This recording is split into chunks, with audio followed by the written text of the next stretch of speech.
Plans to turn the old Saks Fifth Avenue downtown into apartments back on again. Developers have agreed to include up to 100 apartments after first balking at the idea. The project includes new stores and a 590-space parking garage.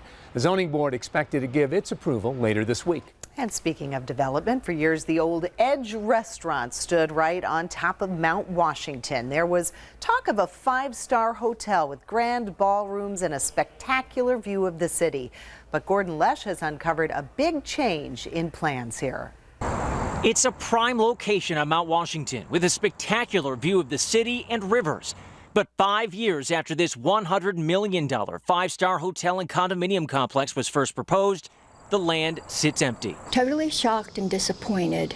Diane Delmer and some of her neighbors are more upset over new plans for the land.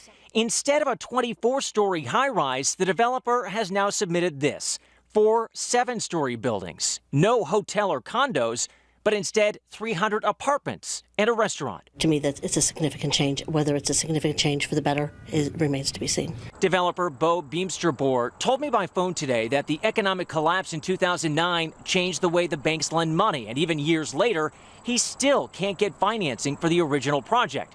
But he says the new proposal is, quote, not any less grandiose. It's just as spectacular, if not more, than the old design. Bait and switch at its finest. Instead of them adding to our community, they're taking away. Some here worry that hundreds of new apartment residents would put a heavy burden on the neighborhood and on traffic. So there is definitely a change of use from tourists to residents, which may be beneficial, may not. We'll see in the long term. But the size is definitely different. The developer will have to go before the Planning Commission in October, and if approved, construction could begin in early spring. But first, he has a meeting with the community tonight at 6:30 at the Mount Washington Senior Center. Gordon Lesh, Channel 11 News.